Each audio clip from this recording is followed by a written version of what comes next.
சென்னை சேலையூரில் ஏற்பட்ட பயங்கர தீ விபத்தில் அடுத்தடுத்து பல்வேறு கடைகள் தீயிலிருந்து சேதமாகின. அந்த காட்சிகளை பார்க்கலாம்.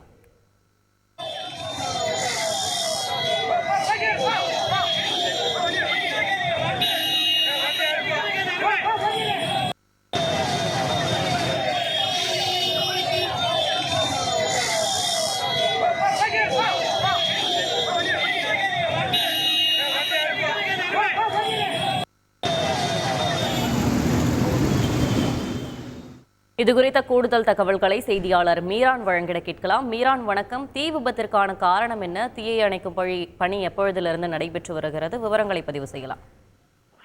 வணக்கம். சென்னை புறநகர் பகுதியை பொறுத்த வரைக்கும் முக்கியமான சாலைகள் நெடுஞ்சாலைத்துறையினர் சாலைகளில் ஆக்கிரமிப்புகளை அகற்றும் பணியில் ஈடுபட்டிருக்கிறார்கள்.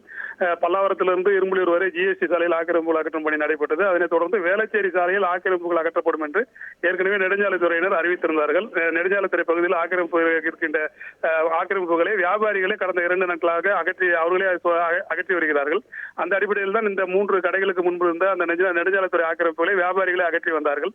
இந்த வியாபாரிகள் ஆக்கிரமிப்புகளை அகற்றிவிட்டு அந்த கடை அருகே வெல்டிங் செய்து கொண்டிருக்கும் போது அந்த கடையின் முன்பகுதியில் வெல்டிங் செய்யும் பணி நடைபெற்று கொண்டிருந்திருக்கிறது காலையில்.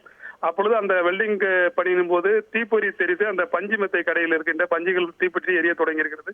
உடனடியாக அந்த பகுதி முழுவதுமாக ஒரு கரும்புகை எழுந்து தீ விபத்து ஏற்பட்டது.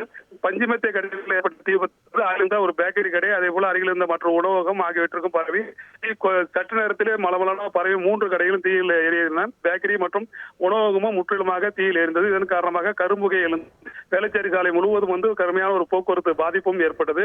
உடனடியாக தாம்பரம் தீயணைப்பு படையினர் தீயை அணைக்கும் பணியில் ஈடுபட்டார்கள். அதற்குள் 3 கடைகளில் தீ விபத்து ஏற்பட்டதில் அதில் இருந்த பொருட்கள் அனைத்தும் எரிந்து சேதமாயின. அந்த பேக்கரி கடையின் பின்பகுதியில் தீபாவளிக்கு விற்பனை செய்யப்பட்டு அது விற்பனையாகாத பட்டாசுகளும் வைக்கப்பட்டிருந்ததாக கூறப்படுகிறது. அந்த பட்டாசுகளும் இந்த தீ விபத்தில் வெடித்து சிதறியதால் அந்த பகுதியில் ஒரு பெரும் பதட்டம் ஏற்பட்டது. தீ கொழுந்து விட்டு இருந்த காரணத்தால் அந்த பகுதியில் இருந்த பொதுமக்கள் அலறி அடித்து ஓடினார்கள். உடனடியாக தீயணைப்பு படையினர் அந்த பகுதிக்கு தீயை அணைக்கும் பணியில் ஈடுபட்டார்கள். இந்த தீ விபத்தில் 3 கடையிலும் முற்றிலுமாக எரிந்து சேதமாயின. அதில் இருந்த பல லட்சம் மதிப்புள்ள பொருட்களும் எரிந்து சேதமாயின. வெல்டிங் செய்யும் போது அதிலிருந்து வந்த தீயின் நெருப்பு அந்த பகுதியில் இருந்த பஞ்சு மத்தியில் பட்டதன் காரணமாக இந்த விபத்து ஏற்பட்டதாக முதல் கட்ட விசாரணையில் தகவல் தெரிவித்துள்ளார்கள். போலீசார் இந்த தகவலை தெரிவித்திருக்கிறார்கள். தொடர்ந்து அந்த பகுதியில் தீயை அணைக்கும் பணியானது நடைபெற்று வருகிறது. சேலையூர் போலீசார் இந்த விபத்து தொடர்பாக வழக்கு பதிவு செய்து விசாரணை நடத்தி வருகிறார்கள். விவரங்களுக்கு நன்றி மீரான். செய்திகளை உடனுக்குடன் தெரிந்து கொள்ள உடனே சப்ஸ்கிரைப் பண்ணுங்க.